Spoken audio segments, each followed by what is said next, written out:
ایک سادہ سا سوال ہے آپ لوگوں سے کہ کیا نئے سال پر کسی کو اللہ خیر کرے یا ہیپی نیو ایئر کہنا واقعی غلط بات ہے؟ کیونکہ ہر سال اس بات پر بحث شروع ہو جاتی ہے کہ کوئی کہتا ہے کہ یہ بدعت ہے، تو میں نے سوچا اس بات کو لڑائی کے بغیر آرام سے سمجھ لیتے ہیں۔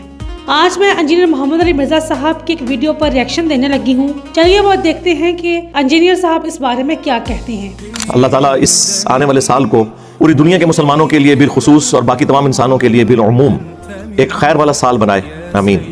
نیو ایئر کی سیلیبریشن کے پوائنٹ آف ویو سے بعض لوگ اسے ایک مذہبی ایکٹیویٹی کے طور پر پریزنٹ کرتے ہوئے اس کے اوپر بدعت کا فتویٰ لگاتے ہیں۔ ایک تو اس کا وہ پہلو ہے کہ اس رات کے اندر اگر کوئی بے حیائی کا کام ہوتا ہے یا کوئی فضول خرچی ہوتی ہے ضرورت سے زیادہ، اسے تو یقیناً ہم کنڈیم کریں گے، اور اس کا تعلق صرف نیو ایئر نائٹ کے ساتھ نہیں ہے۔ فی نفس ہی کسی کو نئے سال کے اوپر ایک میسج کر دینا ہیپی نیو ایئر کا، خواہ وہ آپ یکم محرم کو کر رہے ہوں یا یکم جنوری کو کر رہے ہوں، یہ سارے اللہ کے مہینے ہیں، یہ بالکل جائز ہے۔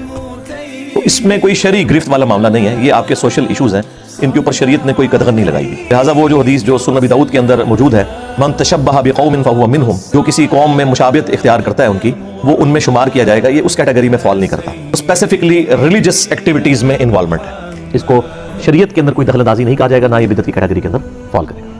دیکھیں، بات اصل میں اتنی پیچیدہ ہے ہی نہیں۔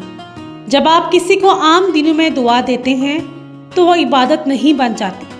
ٹھیک اسی طرح اگر نئے سال پر کسی کے لیے اچھا کہہ دیا تو وہ بھی ایک نارمل سماجی بات ہے، کوئی مذہبی رسم نہیں ہے۔ یہی بات انجینئر محمد علی مرزا صاحب نے سمجھائی اس ویڈیو کے اندر کہ بدعت وہاں ہوتی ہے جہاں کسی کام کو دین کا لازمی حصہ بنا دیا جاتا ہے، اور یہاں تو معاملہ بس نیت کا ہے۔